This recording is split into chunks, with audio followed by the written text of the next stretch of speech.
Olá, aqui é a doutora Marina Giatti, eu sou pediatra do Criança em Crise e eu queria te convidar para assistir a live que eu vou colocar aqui a seguir. Eu convidei a doutora Tamires Neves, que é uma médica pediatra, ela é também alergista e imunologista e ela tá gestante do Matheus, inclusive o Matheus já tá com 10 meses aí, essa live foi gravada há um tempinho atrás e a gente falou um pouquinho sobre a preparação da chegada do bebê, sobre como se preparar, como preparar nosso corpo, a nosso espírito, como encarar ali a maternidade, os primeiros dias, então sobre esses principais desafios aí do puerpério. Ela também é uma médica integrativa, então ela também tem esse olhar mais humanizado para os bebês e foi um bate-papo muito bacana em que a gente falou sobre todos esses aspectos de como se preparar então para a chegada do bebê. Então eu te convido a assistir a live. Se você ainda não faz parte do nosso canal, não está inscrito no nosso canal, aproveita e faça isso agora. Clique aqui no botão acima e se você gostar do vídeo, também dá um joinha aqui. Deixei o Instagram da doutora Tamires aqui embaixo, caso vocês queiram segui-la e espero vocês no próximo vídeo.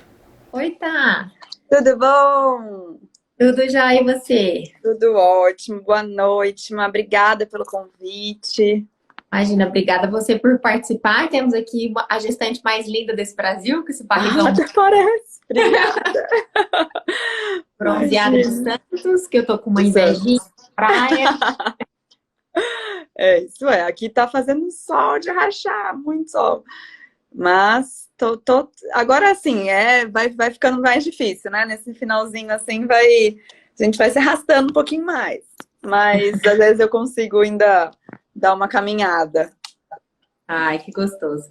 Ô, Tá, se apresenta para o pessoal, tava falando aqui um pouquinho do que a gente vai falar na live, né? Sobre os principais desafios da gestação. Então, se apresenta para quem não te conhece ainda e depois a gente começa a conversar. Muito bom que você tá aqui, fico muito feliz.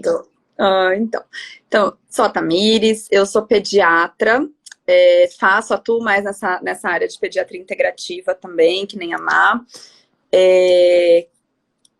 Fiz também, depois da pediatria, eu fiz alergia e imunologia. Então, no consultório eu atuo hoje bem mais para criança, antes eu fazia até com adultos nessa parte de alergo, mas agora praticamente só meus baixinhos. Então, e agora gravidinha, né? E agora esperando aí nesse time, né? Que agora tem um monte de pediatra grávidas. Eu acho que é muito bom que tem essa troca, é muito, muito, muito, muito válido, né? Eu acho que a gente tá aprendendo cada vez mais. E aí, quase 34 semaninhas esperando o Matheus. Ai, que gostoso. E eu conheci a Tá, a gente se conheceu num curso, né? No curso de atualização dos primeiros 1000 dias, lá da doutora Martina, que foi colega da Tamires de residência também, que é uma grande inspiração pra gente na área de pediatria integrativa. Acho que muitos de vocês devem conhecer a doutora Martina aqui também, né? Então a gente se conheceu no curso, foi muito bom, porque a gente tem vários grupos de discussão agora, rola bastante troca em relação a isso. Tá, então assim, eu abri ontem, acho que a caixinha sobre os principais desafios da gestação, né? Que nós, como pediatras, acho que a gente enfrenta os desafios normais da gestação, que toda mulher enfrenta, mas a gente tem um que a mais, né? De saber o que pode acontecer de errado, de ter acesso a um monte de informação que muitas vezes até acaba protegendo as mães, né? Que não sabem tanto do que pode dar errado, das coisas que podem acontecer. E acho que assim, uma das principais dúvidas ou medos que as pessoas falam, né, é se meu bebê vai nascer bem. Será que meu bebê vai ter saúde, né? Será que meu bebê vai nascer com saúde? E aí eu sempre falo que a gente não tem controle de absolutamente tudo, né? Mas algumas coisas a gente consegue ter controle. Me fala um pouquinho sobre esse sentimento, esse medo que a gente sente, né? Que dá até um arrepio quando você pensa nos primeiros ultrassons, como vai ter. E sabe que é muito engraçado, Má, porque eu acho que assim, quando eu recebo muito essa troca de paciente, assim, das mãezinhas, e elas falam assim, ai, doutora, nossa, mas deve ser um alívio ser pediatra, né? Porque vocês sabem tudo, já... Aí eu falo, gente, não, nem um pouco. Eu acho que assim, na verdade, a gente sabe bastante da parte que, na verdade, nessa hora não é legal saber, sabe? Eu acho que nessa hora, quanto mais leve a gente deixar e talvez não a cabeça comanda tudo, né? Então, quando elas falam isso, eu falo, olha, eu fiz faculdade, fiz residência, mas foi de pediatria, que às vezes até algumas perguntas que elas fazem, né? Uma coisa muito mais voltada para mãe mesmo, né? Ai, doutora, quanto que eu compro de tal coisa? Eu falei, gente, a gente não faz a menor ideia disso, né? Então, tem muita coisa que eu tô aprendendo agora. E eu acho que, assim, o mais importante para mim e que eu vi durante a minha gestação, que eu pude atuar na prática agora, porque é completamente diferente, né, Márcia? Você tá vendo aí e vai ver aí nas próximas semanas que quando a gente tá nesse papel do paciente e da mãe e tendo o bebê, eu acho que a gente acaba pensando muito em tudo que a gente fez antes e o quanto isso está repercutindo agora na nossa gestação, né? Então eu acho que só me deu mais gás ainda, mais vontade de estudar pediatria integrativa, de pensar em prevenção, porque a gente vê agora na prática o quanto isso é benéfico, né? A gente faz isso com os nossos pacientes, mas eu acho que quando é com a gente vendo a diferença nos nossos exames, no nosso dia a dia, na nossa disposição, em como foi a nossa gestação, eu acho que isso tudo me trouxe ainda mais vontade de querer levar essa informação, sabe? Que realmente faz muita diferença. Sem dúvida. Acho que entra naquela questão assim, da programação de engravidar, né? Claro que tem muita mãe aqui que já tá grávida, que já passou por essa fase, mas pensar que, assim, durante a gestação a gente ainda tem muito para fazer, né? A gente ainda tem muito para cuidar. Então, a medicina integrativa é tão bonita por isso, né? Porque a gente pode atuar diretamente naquilo que a gente tem controle. Muita coisa a gente não vai ter controle, né? E nem eu, nem você estamos preparadas para ser mãe ainda, né? Exato. A gente só vai ficar realmente preparada quando o bebê nascer. Mas tem muita coisa que a gente pode fazer nessa jornada, né? Nesse caminho todo aí. E eu concordo com você plenamente, assim, por enquanto eu tive uma gestação super tranquila. É claro que tem mãe que se cuida e mesmo assim tem enjoo, mesmo assim se sente mal, né? Não é uma condição sine qua non, né? Não é que se cuidou que a gente ficou bem, mas no geral, a gente vê isso, né? A gente vê que as mães que se cuidam, que cuidam da alimentação, que fazem atividade física, que tentam dormir bem, que tentam se cuidar de modo geral, tem uma gestação mais tranquila, né? Tem mais disposição para fazer as coisas, tem um pouco menos de sintoma. Então, acho que vale a pena a gente conversar um pouquinho sobre isso também, né? Sobre como a gente se preparou. E eu acho que entra aí muito o que a gente escutou muito também no curso da Martina, né? Essa parte dos 1000 dias, às vezes a gente fica muito nessa coisa assim de... Claro, eu gosto muito dos 1100 dias, pelo menos, a gente englobar também o período antes de engravidar, né, enquanto tentante, isso aí tanto da parte da mãe quanto do pai, aí nessa fase antes da gestação. Mas a gente sabe que, assim, o período dos 1000 dias, ele vai englobar a tua gestação inteira. Então, mas e agora, doutora? Agora já eu engravidei, e agora? Eu não cuidei lá antes. Mas você tem aí todo o tempo restante para tentar cuidar disso agora, né? Então, atividade física, pensar na tua microbiota, da tua alimentação, toda essa parte preventiva, sua suplementação adequada, que, nossa, agora o que eu vi de diferença, assim, em relação... A gente sempre escutou, né? Nossa, mas o ferro vai despencar, tem que ficar realmente monitorando, tem que repetir os exames, ver como é que tá a tua abdômen. Gente, eu suplementei desde antes da gestação, tudo bonitinho. Com 28 semanas, eu olhei meu exame e falei, esse exame não é meu. Não é meu, não é meu, tem alguma coisa errada. Fui coletar em outro laboratório, juro por Deus, porque eu falei, não é possível. E despencando, assim. Então, assim, imagina a gente que tá vendo sempre, que tá olhando tudo direitinho e tudo mais, a gente percebe essa diferença, né? A gente percebe essa relação. Quanto é importante isso, porque muita gente não tem ideia do quanto é interessante e importante esse acompanhamento, né? Sim, sem dúvida. E assim, claro, gente, eu sei que tem muita gente que não tem condição, né, de ter acesso a um nutricionista materno-infantil, tem muita gente que não tem condição, mas assim, tem tanta informação legal na internet, né, tem tanta informação de qualidade que a gente pode ir atrás, então, claro que se você puder ter um nutricionista que te acompanhe, que faça a sua suplementação, que colha seus exames, é fundamental, mas se você não puder, né, siga a doutora Tamires, que fala sobre isso, eu aqui falo bastante, doutora Bruna Pitaluga, Martina, tem um monte de gente que eu sigo lá, que eu sigo bem pouca pessoa, sabe? Essas pessoas aí podem ter certeza que elas são super atualizadas em relação a isso e tem bastante dica em relação à suplementação. Então, assim, ferro é muito importante, né? A gente vê que o ferro despenca. E não aceitem essa questão da anemia dilucional. É claro que existe uma anemia dilucional na gestação, isso é fisiológico, mas não aceitem que seus estoques de ferro despenquem, né? O desenvolvimento da cabecinha do bebê, do neurológico do bebê, depende dos seus estoques de ferro, né? Então, você precisa manter estoques de ferro adequado, precisa sim suplementar durante a gestação. A gente tem muita gente que fala que é firula, que é mimimi, que é coisa da mídia, que é coisinha da moda, mas a gente sabe que os desfechos são totalmente diferentes quando você tem uma... Claro que a suplementação, eu sempre falo que é a cerejinha do bolo, né? Não adianta eu comer fandangos o dia inteiro e suplementar, que não vai resolver nada, né? Mas se eu me alimentar direito, se eu tiver fontes de proteína, fontes de ferro, na grande maioria das vezes, mesmo assim, não é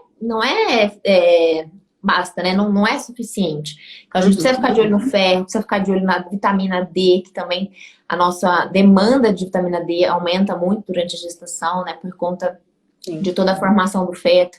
Ômega 3 é super importante suplementar, né? E muitas vezes aqueles polivitamínicos têm subdoses, doses bem pequenininhas. Nada, né? Então, assim, fiquem bastante atentos a isso, que faz bastante diferença, né, tá? Não, com certeza. Eu acho que faz toda a diferença. Ter esse acompanhamento, e mesmo que... E aí, assim, pensando, não consigo ir num nutricionista, mas talvez passe numa consulta pré-natal com o próprio pediatra, algum pediatra que siga mais essa linha, ou conversa com o obstetra, né? Às vezes vê opiniões, porque isso realmente a gente vê na prática, né? Não é uma coisa só da gente, não, vai fazer diferença lá pra frente. Não, a gente consegue ver durante a gestação essa diferença também, né? Sem dúvida. E a alimentação, acho que é muito importante, tá, Misa? Eu nunca tive tanta fome na vida. Eu não sei como é que foi o seu começo da gestação. Nunca na minha vida. Eu brinco que, assim, eu falo isso muito com o meu obstetra. Eu falo, olha, eu já treinava e tal. Nossa, tinha dias que eu treinava, sei lá, 3 horas por dia, fazia handball e tal. Então, eu falei, eu nunca na minha vida cheguei a ter uma fome perto da que eu tenho. Nunca. E assim, pra mim foi engraçado porque eu tive muita fome no começo. Logo no começo que eu falava, não, imagina, todo mundo emagrece no começo. Todo mundo, ou então mantém o peso. Mas eu fui engordando desde o começo. 1 quilinho ali por mês, mas cada mês foi indo mais. Muita fome. Então assim, a gente precisa respeitar o nosso corpo, né? A gente precisa entender o que ele tá pedindo. Eu acho que a gente vem muito com aquela ideia de, nossa, tem que engordar tantos quilos. Você tem que ter saúde. Eu acho que hoje eu penso ainda mais isso, porque eu confesso que, assim, antes da gestação, era uma coisa que eu ficava, nossa, mas como assim? A mulher engordou 15, 20, 30 quilos, como é que... Claro que isso tudo depende da qualidade dessa alimentação, mas, assim, hoje eu já enxergo e falo, mas calma, pera, que dá, tranquilo, porque a fome que eu tenho super dá. Vou respeitar a minha fome, eu acho que a gente só tem que se preocupar com a qualidade do que a gente está comendo. Não se preocupar tanto com números, né? Assim, nossa, eu ganhei tantos quilos. Tal. Não, mas você está comendo saudável, você tem um acompanhamento legal, como você se sente, qual a tua disposição, como é que tá teu sono, como é que tá tua disposição porque a gente vai ficando mais lenta, mais pesada, mais indisposta, e tá tudo certo, né? Isso eu acho que é o natural, é natural que tenham essas alterações. Tem uma coisa que eu gosto de lembrar, porque assim, eu acho que a gente fala muito disso, né? Nossa, mas gestação não é doença, gestação poxa, não é, tem que seguir a vida normal. Assim, minha opinião, mais ou menos, né? Eu acho que assim, a gente é muito diferente, gente. Eu acho que quando a gente passa na pele é mais ainda, sabe? Claro, não é doença, mas até essa parte que a Má acabou de falar, uma alimentação normal durante a vida, às vezes com a tua alimentação você consegue suprir teus níveis, né, o que você precisa de ferro normalmente. E na gestação isso é muito difícil acontecer sem uma suplementação adequada. Então, assim, é uma fase diferente. Eu acho que é uma fase que a gente precisa encarar como sendo uma fase diferente, né? Não é doença, mas também não é uma fase completamente normal, que não precisa de mais acompanhamento, né? Precisa de mais atenção. Sim, com certeza. E assim, os valores de referência mudam, né? Então, eu, por exemplo, tive um TSH um pouquinho alterado lá no começo da gestação, fiquei super preocupada, que achei que fosse ter que suplementar, depois eu regulei o sono, mexi em alguma suplementação, depois repeti, melhorou, mas assim, os valores de referência são diferentes, cada vez mais a gente tem estudo mostrando que se a gente consegue, né, por exemplo, manter um TSH menor do que 2,5 no começo da gestação é muito melhor para o bebê. O bebê até 12 semanas não tem a tireoide funcionando, então ele depende totalmente do hormônio materno. Então não é doença, mas a glicemia altera, né? A minha glicemia sempre foi ali, 80, que eu fazia low carb, fazia cetogênica, não sei o que, não sei o que. Daí eu engravidei e foi para 90, assim, ó, de um dia para noite eu falei, mas eu tô comendo a mesma coisa no começo, né? Agora eu não tô mais comendo nada. É tão doido, porque assim, eu acho que ainda mais pra gente que pensa nisso, que se cuida e tudo mais, o quanto. Meu TSH no começo da gestação, 3,3. Eu não dormia. Eu não dormia. Eu ligava, eu falava com meu médico, falava, meu Deus do céu, tá 3,3. Meu, mas calma, tá tudo certo. Né, o peso que tem isso da gente falar, poxa, mas a gente sempre fez tudo certinho, sempre fez tudo direito, por que alterar? Então eu acho que a gestação, a primeira coisa que ela bate na nossa cara é assim, você não tem controle de nada. Não queira controlar nada, você não vai estar preparada para isso. E tá tudo bem.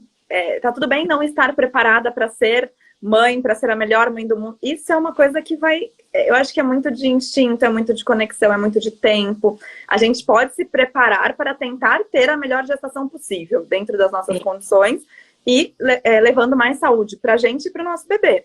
Mas achar que a gente vai estar preparada para tudo que vem aí pela frente, nem um pouco. Sim. E é assim, até vou convidar, aproveitar que tem bastante gente aqui, para quem não se inscreveu ainda para a Semana Mãe em Construção, que vai acontecer semana que vem aqui no Instagram. Eu já me inscrevi. Ah, legal, que é justamente para isso. A gente tentar, né, juntar as informações de fonte confiável, porque eu sei que tem um zilhão de informações na internet, né? Tem gente falando de A até Z, completamente diferente, mas a gente também não ficar super perdida, né? Porque tem muita informação. Primeiro, tentar achar informação de qualidade. Segundo, se preparar para o que dá. Porque muita gente pergunta assim, você vai fazer tal coisa? Eu falei, gente, eu não sei. Pode ser que sim, pode ser que não, né? A gente só vai saber quando acontecer. Então, é o que você falou, a gente não tem controle de tudo. Sobre o que a gente tem controle, dá pra gente se informar, dá pra gente se preparar, dá pra gente tentar levar a maternidade, assim, de forma mais leve. Não sei, no consultório, a minha experiência é que tem muita mãe que chega sem nunca ter lido um A, por exemplo, sobre a amamentação. Vamos dar um exemplo da amamentação. É muito mais difícil, ela vai dar conta. Todo mundo consegue amamentar, mas é muito mais difícil do que uma mãe que já leu, que já estudou, que já se informou. Não quer dizer que essa mãe que já estudou não vai ter dificuldade. Ela vai ter dificuldade também. Mas ela já antecipa o problema, né? Ela já se prepara um pouquinho, fica um pouquinho mais fácil, né? Porque senão, na primeira dificuldade, a gente acaba desistindo, acaba caindo no leite fraco, no meu bebê precisa de fórmula, a vizinha falou que ele tá com fome. Então, assim, se a gente tiver um pouquinho de informação, a gente não vai estar 100% preparado, mas a gente vai estar minimamente mais seguro, né, para levar. Com certeza, com certeza. E acho que até para encarar as alterações e o que vem pela frente durante a gestação de uma forma mais leve também, sabe? Hoje foi muito engraçado, porque assim, hoje eu chamei meu obstetra e falei assim, olha, pode me chamar de mãe louca, pago totalmente minha língua, tô cuspindo pra cima, tem consulta amanhã e tô te chamando aqui hoje. Porque assim, é isso, a gente não tá preparado para isso. Então, por mais informação que você tenha, uma coisinha ali que sai, que é alterado, você fala, você nunca sentiu isso, né? Pra uma mãe de primeira viagem, a gente nunca sentiu isso, eu não sei se isso é normal, eu não sei se eu preciso falar alguma coisa, eu não sei se eu preciso contar, se tá tudo certo.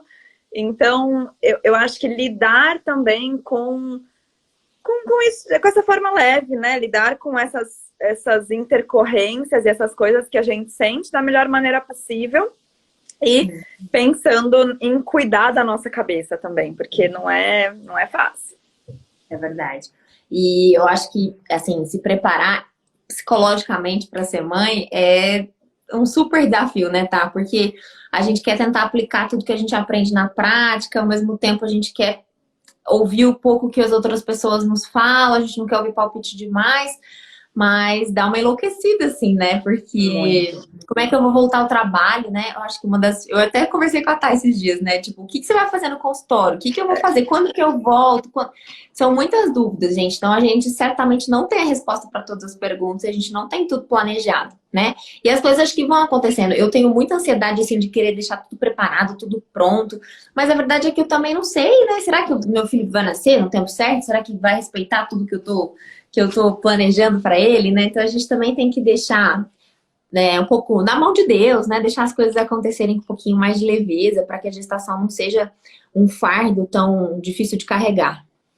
E sabe o que eu acho também, Má? A gente conversar mais sobre isso. Eu acho que isso que a gente está fazendo aqui é muito importante porque, assim, eu acho que a gente acaba conseguindo agregar um pouco, confortar um pouco todas as mães, assim, né? Eu acho que a gente esquece muito do que passou na gestação. Por isso que, assim, até lá no meu Instagram, mas eu tento falar muito das coisas que eu tô sentindo, sabe? Porque eu acho que a gente acaba depois... passou a gestação, como é que foi? Não, foi tudo ótimo. E aí aquela mãezinha que tá lá grávida, ela tá lá e fala, meu Deus do céu, mas foi tudo ótimo, eu tô enjoando pra caramba, eu tô sentindo isso, eu tô com dor no pé da barriga, meu cabelo tá diferente, eu tô cheia de espinha, Então, assim, eu acho que lá no final a gente acaba esquecendo disso e, claro, vem o amor maior do mundo, a gente nem lembra do que foi ruim. Mas eu acho que é importante falar sobre isso para que a gente também possa confortar um pouquinho mais todo mundo, né? Logo no começo da gestação, eu descobri minha gestação muito cedo. Eu descobri com, tipo, não tinha nem quase 3 semanas. Então, eu ainda não tinha nem atrasado a menstruação. Na 4ª semana, eu tive uma cólica, mas uma cólica. Que eu falava, não é possível, o que tá acontecendo? O que tá acontecendo, tal. E assim, eu falava, nossa, mas será que todo mundo sente isso? E aí eu fui conversando com mães e tudo mais. Era tanta gente que tinha sentido isso também, sabe? Até 12 semanas meu rosto explodiu de espinha. Eu tinha espinha. Amiga, meu rosto tá um negócio, que isso? Até, ainda tem uns vestígios, assim. Mas assim, explodiu, eu nunca vi minha pele desse jeito. Aí, 20 semanas, eu comecei a ter uma dor que eu achava que eu tava com apendicite. Eu falei, tô ficando louca, tô tendo apendicite aqui. Aí, e assim, muita dor mesmo. Era dor em ligamento redondo. Então, assim, são coisas que depois você vai lembrar disso mais pra frente pra contar? Não vai. Mas é importante falar, porque a gestação, ela traz muita coisa junto, né? Tem, além da parte psicológica dessa preparação, da mãe estar se preparando, da mãe estar se preparando também para uma mudança que, para a mãe, eu sempre falo, com certeza é maior, não tem como comparar, né? Pra gente que a gente já volta muito cedo a trabalhar, já tem uma rotina mais intensa aí de consultório e tudo mais, e tem que voltar muito cedo, né? A gente acaba voltando com 2, 3 meses, às vezes, porque a gente tem os filhos mais velhos já para cuidar. E aí, assim, a gente fica pensando em tudo isso, você tem que lidar com essa parte psicológica e ainda enfrentar tudo que no teu físico tá mudando também, e que esse físico também altera teu psicológico, né? Porque logo, eu brinco, gente, pelo amor de Deus, não romantiza esse negócio, não. O bico do peito preto, uma linha preta no meio da barriga, celulite que aparece até na testa, não é verdade? Nossa, com certeza. Eu descobri com 4 semanas, né? Porque a gente tava tentando já. E eu também tive umas cólicas que eu falava, gente, eu tô parindo a criança, vai nascer aqui, porque, pelo amor de Deus. E meu marido falou, mas você acabou de descobrir, né? Com certeza da sua cabeça. Eu falava, da sua cabeça, eu vou dar na sua cabeça com a minha cólica que eu tô sentindo. Porque ele falava, não, você acabou de descobrir, é isso. Senti exatamente a mesma coisa, tá? E a gente fica com dúvida mesmo, porque nunca passei por isso, né? Não sei se isso é normal. Eu sei que né, eu já li no livro que cólicas são normais no primeiro trimestre, mas qual a intensidade? É isso que eu tô sentindo? É a cólica? E o que é cólica? Né? Isso que eu tô sentindo no meu intestino, que tá preso, né? Porque a gente fica constipada nos primeiros dias. Realmente, assim, mesmo sendo médica, mesmo tendo lido, mesmo sabendo das coisas, a gente tem dúvida. E eu acho que o que você falou é muito legal, né? Que as mães esquecem do que elas passaram. Então, eu tenho certeza que várias mamães grávidas aqui também tiveram cólica no primeiro trimestre, mas passou, tudo bem, né? E vamos dividir essas coisas que a gente tá sentindo, né? Porque os desafios, né? Dividir. Exatamente. Não só a parte boa, tem que falar da parte que não é tão legal assim. Então, assim, eu gosto da pediatria que a gente não passa a mão na cabeça falando pra mãe assim, vai ficar tudo bem, isso é só uma fase. É claro que em muitos momentos uma palavra de conforto ajuda, mas também não ao extremo de medicalizar tudo e achar que tudo é doença, mas chegar no meio termo, né? Assim, poxa, tá, isso é normal, mas dá pra gente trabalhar nisso pra melhorar. Isso é normal, mas vamos tentar ajustar a rotina de uma forma que a gente consiga melhorar um pouquinho a qualidade de vida, porque a gente acaba achando que as queixas de um bebê normal são todas normais, e aí deixa tudo passar, só que a gente não tá sentindo na pele o sofrimento daquela mãe, né? Não tá passando no dia a dia o que ela tá sentindo. Então, sem romantizar de jeito nenhum, mas encarar de frente esses desafios, né? Falar sobre eles, que eu acho que é tão importante. Com certeza. E acho que isso, a gestação, pelo menos para mim, agora, assim, isso acaba trazendo uma parte boa, assim, de humanizar um pouco mais nosso ser médico, né? Assim, deixando um pouquinho a mãe de lado, a Tamires de lado, mas pensando no médico, eu acho que essas dúvidas que a gente tem aí no meio, a gente já começa a se colocar um pouquinho no lugar da mãe, que às vezes está com o bebê e não sabe. Às vezes me perguntaram assim hoje, você está com contração de treinamento? Não sei. Acho que talvez. Eu nunca senti isso, entendeu? Então, assim, até para você entender o que você está sentindo, é difícil. E a mãe, às vezes a gente fala, mas ele está com isso, está com aquilo, ela também está nessa mesma situação, né? Então, esse acolhimento, essa sensação, exatamente isso que você falou, assim, a gente não achar que tudo é normal, também não achar que tudo é anormal, porque senão a gente acaba exagerando aí em parte medicamentosa e tudo mais. Mas eu acho que mais importante, assim, acolher, entender qual que é essa rotina mesmo, o que a gente pode mudar, às vezes alguns ajustes ali mínimos que a gente faz já traz tanto benefício nisso, tanto na gestação quanto depois, né, quando esse bebê já tá no colinho aí da mãe. E assim, o que eu sempre falo tá tudo bem a gente não saber o que fazer, né? Tá tudo bem a gente tá perdido, tá tudo bem, mas vamos junto procurar informação, vamos junto conversar entre grupos, mandar as dúvidas nas caixinhas. A Tamires também abre caixinha quase sempre, né? Tá respondendo dúvidas. A gente vai tentando. Né? Porque a maternidade, assim, eu acho que é uma das fases em que as pessoas mais sentem direito de dar palpite. Eu acho impressionante isso, né? Assim, as pessoas... Eu acho que todo mundo tem alguma troca de experiência, já passou por isso, ou é mãe, ou é filho, ou tem filho, enfim. Então, assim, é uma coisa que todo mundo já teve algum tipo de experiência pessoal. E é impressionante como as pessoas têm uma necessidade de dar pitaco, né? De opinar, de falar alguma coisa. Ninguém faz isso com, sei lá, com seu trabalho, com sua casa, mas com a maternidade as pessoas gostam de falar, né? Eu já ouvi cada coisa que você fala, meu Deus do céu, é que a gente filtra, né? Tem um filtro bom aqui que entra por aqui, sai por aqui, mas as pessoas gostam mesmo de opinar. Então, nós mamães, gestantes, a gente precisa se apoiar, né? Porque só a gente tá passando por isso. E assim, uma coisa que eu fiquei pensando até um dia desse, eu falei, nossa, pra gente que tem um pouco mais essa informação, um pouco mais de experiência pra lidar com essa parte, eu sempre falo, não de maternidade eu vou começar a saber agora, mas assim, com a criança, com mais essa informação,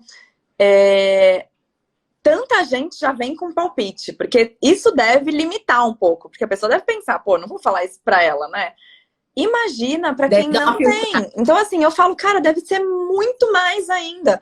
E o quanto isso deve trazer uma bagunça mesmo para a cabeça das mães, para a cabeça dos pais, porque é informação vindo desencontrada de todo lado, né? Um fala uma coisa, o outro fala outra.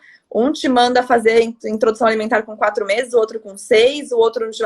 Então, assim, é um monte de informação. Você fala, mas e aí? Em que eu acredito, né? Por isso que eu acho que vale muito a pena, e eu bato muito nessa tecla, de consulta de pré-natal com pediatra, de você já conhecer a pessoa que você está escutando, de você tentar selecionar, sim, a tua rede de apoio. A rede de apoio também é isso aqui, né? É você selecionar os profissionais que você vai escutar, o que você quer ouvir, alinhar assim, a tua expectativa e as tuas ideias, o teu pensamento, a forma como você quer criar, com profissionais que pensem da mesma forma. Então, acho que tudo isso vai trazendo e vai tornando a maternidade, a gestação um pouquinho mais tranquila, né?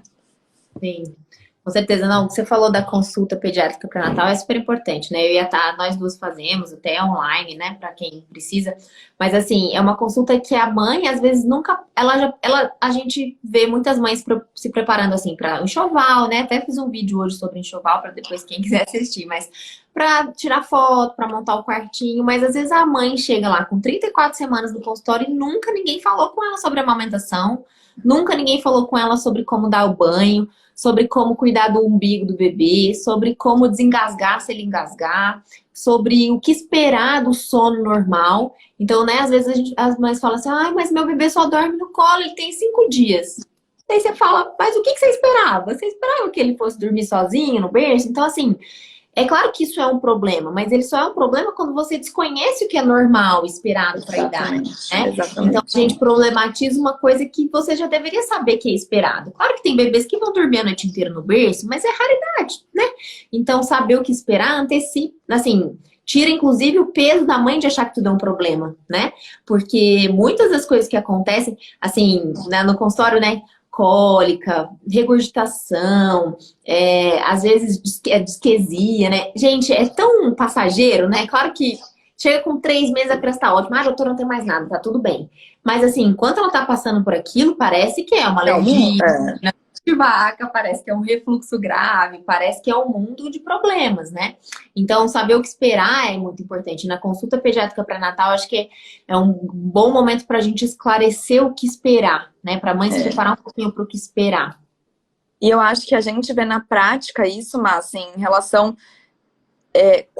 às vezes, o mesmo... Isso que é importante falar, não é porque fez a consulta, não é porque tal que a gente vai conseguir fazer alguma coisa que essa criança não vai ter cólica, não vai ter refluxo, não vai ter essas regurgitações.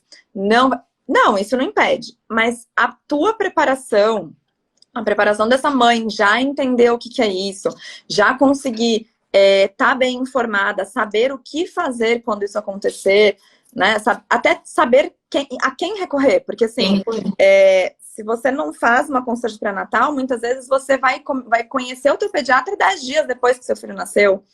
Esses primeiros 10 dias, e aí? Extragestação, aí já vem aqueles pais, pra mim é muito nítido, assim, os pais que fizeram a consulta direitinho, tal, e os pais que chegaram lá 10 dias depois. Porque você já vê físico, assim, sabe?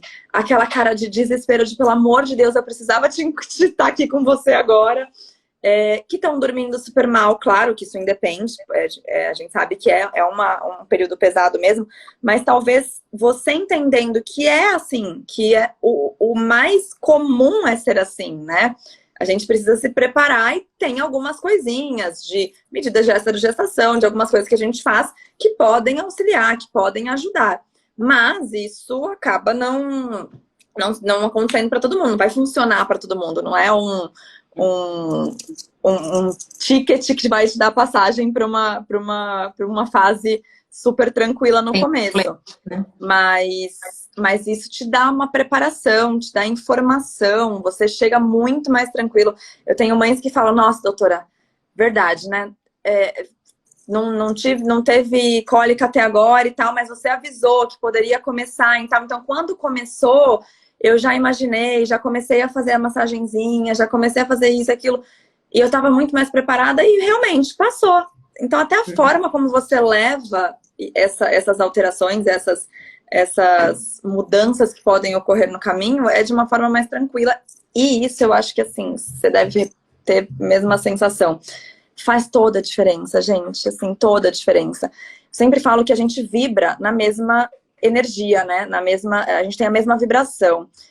Imagina que é um serzinho que ficou dentro da gente, ele nasce e a gente tá super nervosa e tentando embalar e vou tentar fazer dormir, pelo amor de Deus, essa criança tem que dormir, eu não sei mais o que eu faço, não aguento mais. Quem dorme assim? A gente não consegue. Imagina um neném na nossa mão. Então, a gente precisa... Né? Eles são esponjinhas, né? Exato. Se a gente coloca um copo do lado de uma caixa de som tocando rock, ele vai vibrar na mesma intensidade, né? Com a mesma vibração. Se a gente coloca com uma MPB, ele vai vibrar mais tranquilo. Então, qual é essa vibração que a gente está passando, né? Eu acho que a gente precisa pensar muito nisso, pensar na gente. Às vezes, primeira coisa que eu falo às vezes para as minhas mães, quando elas falam, tá muito assim e tal, eu falo, você tá tranquila nessa hora? Tenta pensar em como você tá. Respira, se acalma. Às vezes vale mais a pena, deixa um pouquinho ali, vai lá, dá 5 respiradas, se acalma e tenta de novo, sabe? Porque toda essa informação que a gente leva faz com que seja mais tranquilo, com que você consiga relaxar um pouco, com que você consiga saber o que esperar também nessa fase, né? Desse comecinho. Com certeza. Estão perguntando aqui sobre consulta pediátrica pré-natal. O convênio cobre, viu, gente? A partir de 32 semanas, os convênios já tem uma liberação para fazer essa consulta pediátrica pré-natal. Não quer dizer que todo pediatra faça essa consulta. Tem muito pediatra que nem sabe da existência dela. Mas você pode pedir sim reembolso, ou se o plano não cobre, você pode pedir reembolso para o plano.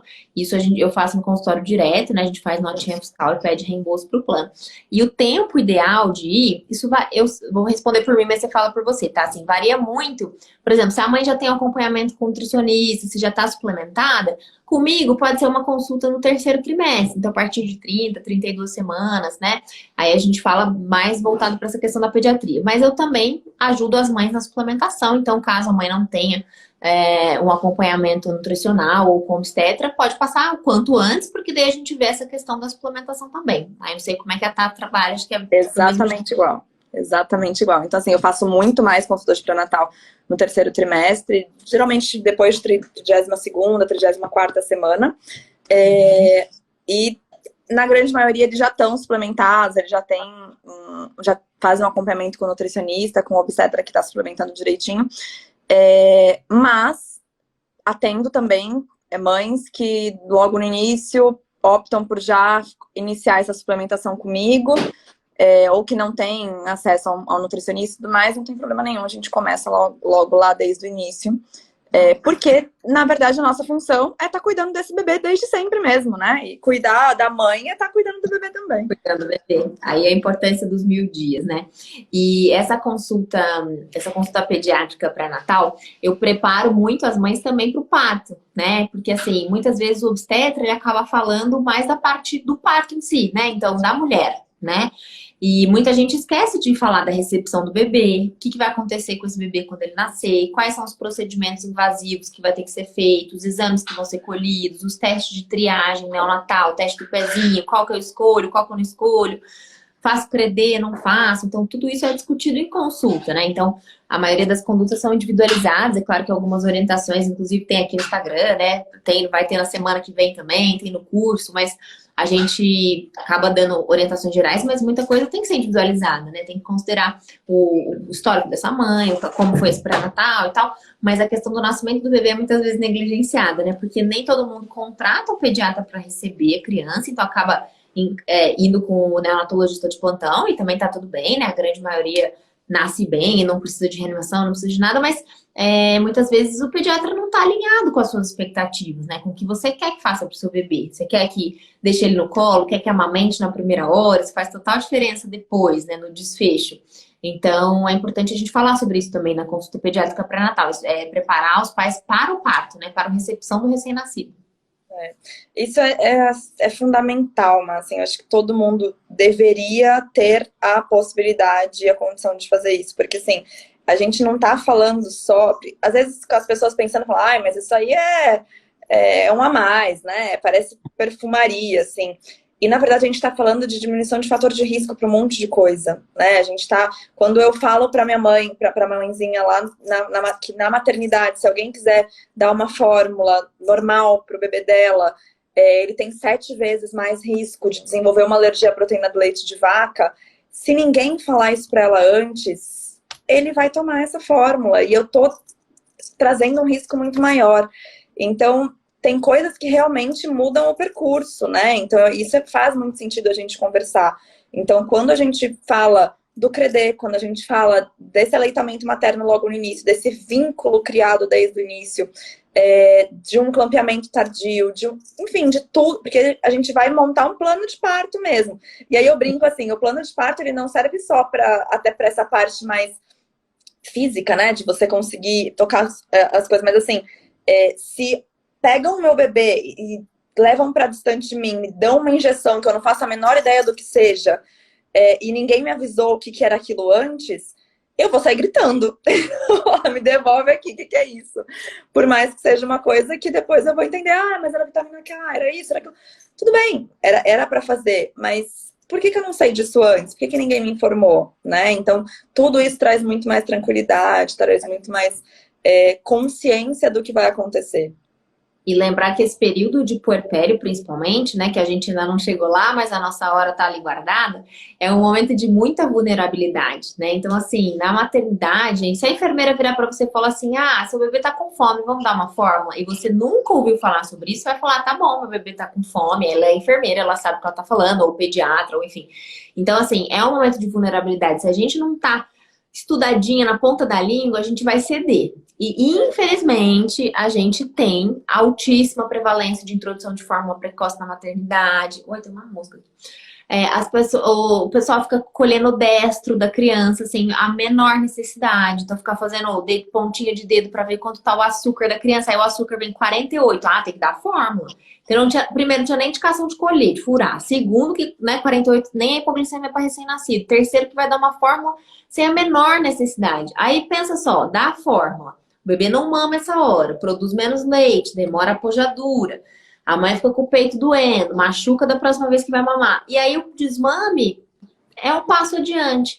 Então, assim, são detalhes que, na verdade, são extremamente importantes, né? E se a mãe não tá... Eu digo mãe, que tem muita mãe aqui, mas o pai também precisa estar lá, principalmente porque o pai tem uma parte mais racional nessa hora de vulnerabilidade da mãe, né? Porque a mãe acabou de parir, ela tá com dor, ela tá extasiada, ela tá, né, perplexa. Doendo. Com uma pressão em cima dela também muito grande, porque é o que eu falo, assim, não passei por isso ainda, mas assim, imagina a hora que tá lá seu bebê, você sabe que ele depende única e exclusivamente de você, teoricamente, para se alimentar. Aí vem uma pessoa e fala, olha, seu bebê tá com hipoglicemia, ele tá com fome, ele não tá comendo, ele já tá perdendo peso. Você olha pro seu peito doendo, você não sabe o que faz. Então, assim, é um momento, foi o que você falou, de extrema vulnerabilidade. Se você não tem informação, se você não tá preparada para entender o que pode acontecer e quais as alternativas que você vai ter diante disso, é muito fácil uma introdução de fórmula. E isso foi o que você falou, vira uma bola de neve, né? Uma bola de neve. E, gente, infelizmente, assim, eu trabalho em UTI neo, eu trabalho, né, em neonatologia também. A gente acha que as equipes estão preparadas, que as equipes são humanizadas, que vão olhar para o bem-estar do seu bebê, mas, infelizmente, a grande maioria não.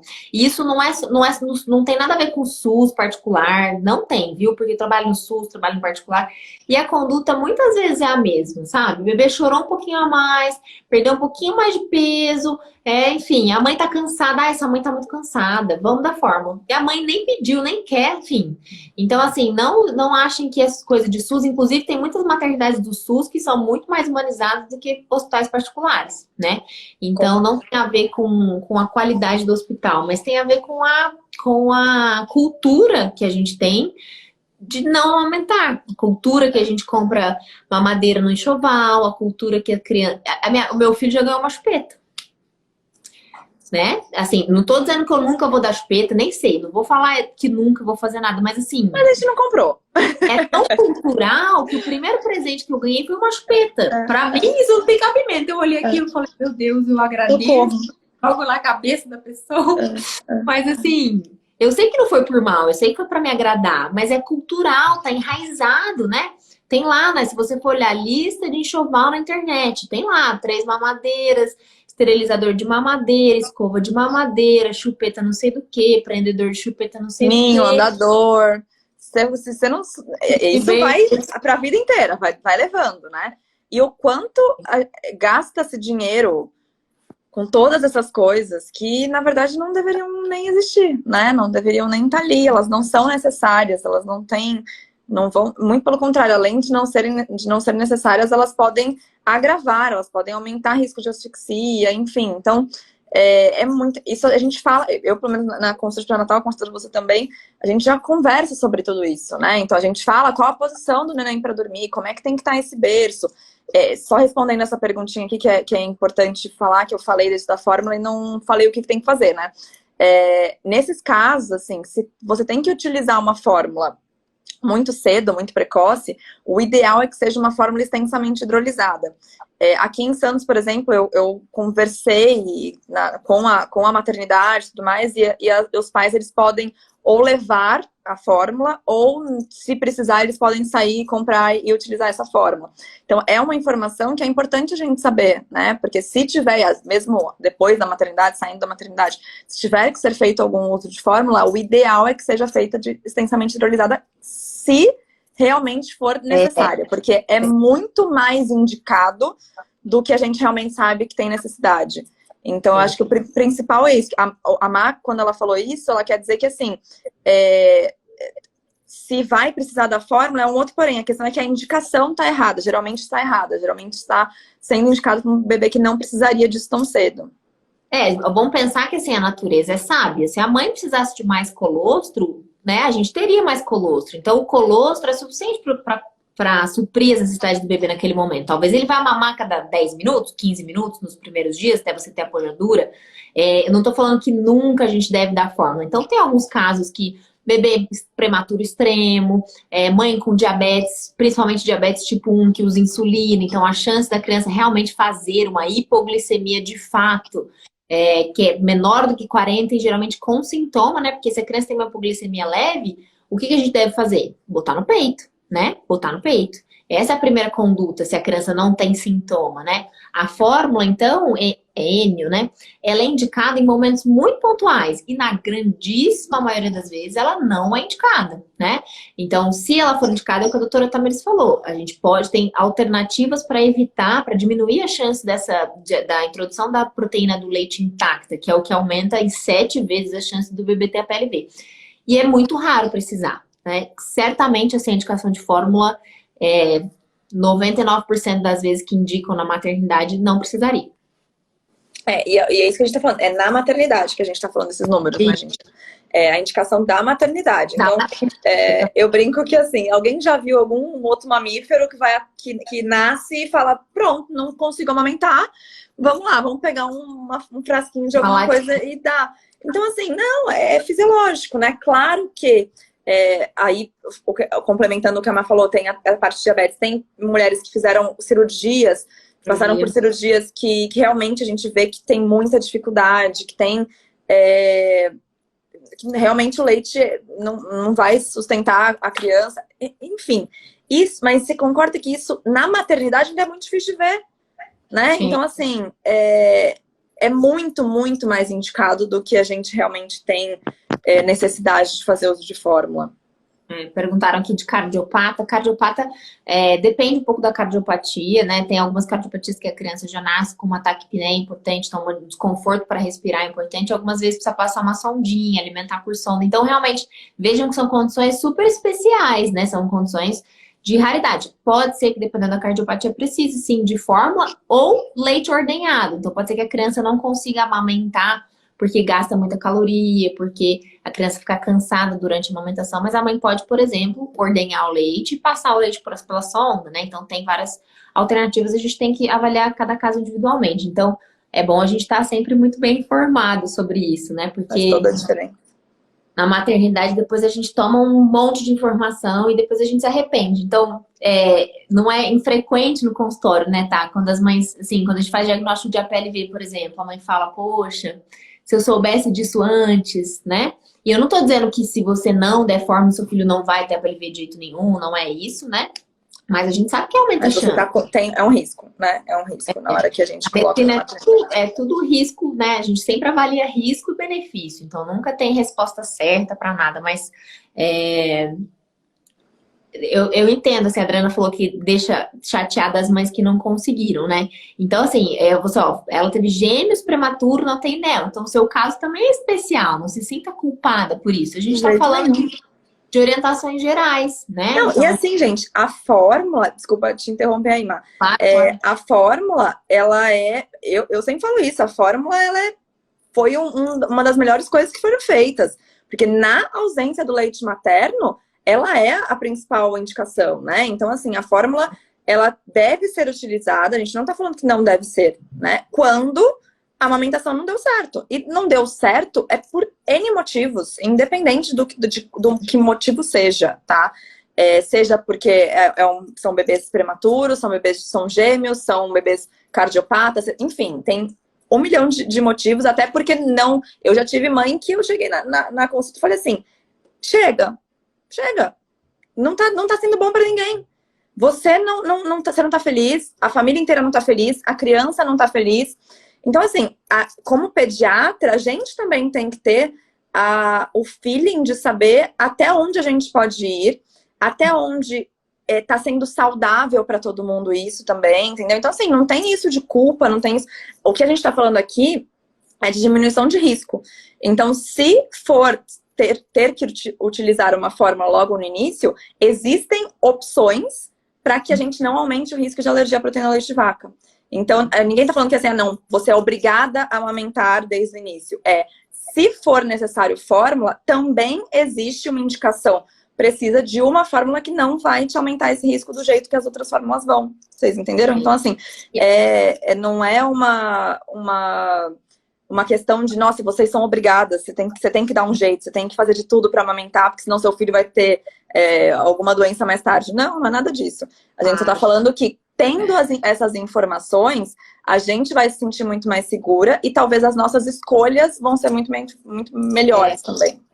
Tá muito mais relacionado à informação, né? Então, a mãe ter o direito de saber. Ela tem direito de saber. Se ela... Gente, uma coisa que eu falo assim, eu pretendo amamentar, mas eu vejo no consultório que se a mãe não deseja, não quer, não sou eu que vou convencer. Então, primeiro de tudo é a mãe querer. Segundo de tudo, ela tem informação, né? Então, às vezes, você já não recebeu criança que com 1 mês a mãe fala, não quis mais amamentar, dei forma. E tá tudo bem. Eu tenho mães, assim, principalmente de segundo, terceiro filhos, médicas, assim, maravilhosas, que são mães sensacionais, e que daí eles começam a falar assim, não, pra mim não dá, pra mim no primeiro eu sofri pra caramba, não dá certo, tá tudo bem. E aí a gente vai achar, é isso que eu falo, achar alternativas para que seja feito isso da melhor forma possível. O que não dá é pra mãe querer amamentar, ter o desejo de amamentar e ser privada disso ou não ter acesso à informação. É só isso, gente, não é nada de julgamento. E o que a Jussara falou é muito verdade, é comparar a cesárea com o parto normal, né? A cesárea veio para salvar vidas, sem dúvida nenhuma. Quando bem indicada é excelente, quando mal indicada pode trazer mais riscos para o bebê. Então, se você tem uma gestação de baixo risco, você bota na balança, né? E é um direito seu de escolher, mas é um direito, eu acho que o mais importante do direito, além de ter o direito de escolher, é saber o porquê você escolheu. É ter acesso à informação para saber o porquê você tomou essa decisão. Você está ciente de que você quer a cesárea? Apesar disso. Então, beleza, tá ótimo. Que ótimo que você tomou a melhor decisão para você. Mas as mães, às vezes, optam pela cesárea porque elas não têm acesso à informação. E isso que não dá, né? É engraçado que, às vezes, aquelas caixinhas de perguntas que a gente deixa aberto, muitas mães perguntam assim, né, doutora, eu posso fazer isso? E aí eu sempre falo, gente, a gente pode fazer o que a gente quiser. A gente tem livre-arbítrio para fazer o que a gente quiser. O que a gente está aqui para fazer é passar informação. Informação do que a gente vê e o que a gente estuda com anos de estudo, anos de artigos que vão saindo, estudos que vão sendo feitos, e a gente consegue... E que vão mudando. Quantas mãe leva a avó em consulta de introdução alimentar, que a avó fica com o olho desse tamanho, falando o que essa louca tá falando? Porque eu criei 3 filhos fazendo de outra forma, e eles estão tudo bem, tá tudo bem, ninguém morreu, né? Então, agora a gente tem, se você olhar todos os estudos ao longo dos anos, a gente sabe hoje que tem algumas coisas que eram feitas antes que poderiam ser melhores. E é isso que a gente vai tentar sempre passar esse tipo de informação o mais atualizado possível, levando informação científica e respaldada, né? Sim, e pode ser que daqui 10 anos o que a gente fale hoje não seja verdade, né? Mas a gente sempre tenta se atualizar. Melhorar. Né? Tá, e acho que a gente perdeu um pouquinho lá no começo esse assunto, mas queria voltar um pouquinho em relação aos medos, assim. O que você sentiu mais medo na gestação até agora? Eu acho que, sei lá, o primeiro morfológico. É sempre se vai estar tudo normal, né? Se vai estar tudo saudável, se tá tudo certo. Até lá tem ossinho nasal, tá tudo certinho, translucência tá direito. Primeiro eco. Então, eu acho que é muito voltado para saber se tá tudo. Eu acho que a maioria, todo mundo, eu acho, né? Eu acho que esse é o primeiro medo que a gente tem. Acho que os medos, eles vão mudando e vão durante a gestação, aí pelo menos pra mim foi assim. Acho que no começo era muito, até 12 semanas, a gente fica naquela coisa de, ai, de perder, de medo de sentir alguma coisa, medo da gestação não ir pra frente. Depois já é, não, tudo bem, tá indo tudo certo, mas e agora? Ele é normal, tá tudo certinho, tá tudo perfeitinho. Depois, agora, nesse estágio de agora, assim, já é um... Eu não dormi a noite inteira hoje, tá? O obstetra sabe disso.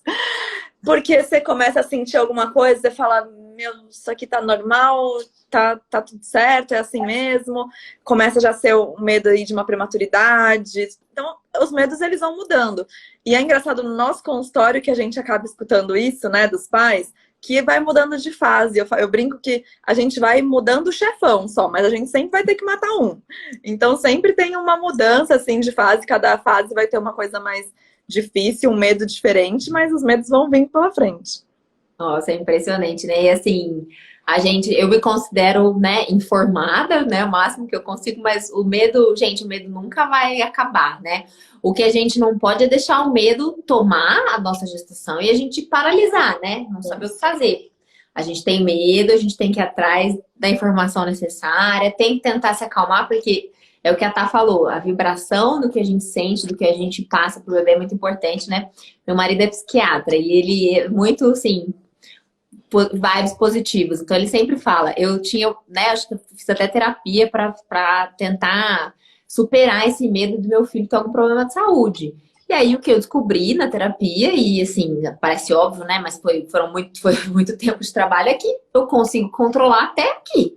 Depois daqui eu não consigo mais. Então, eu fiz tudo que estava ao meu alcance para o meu bebê nascer normal, para o meu bebê ter saúde? Sim.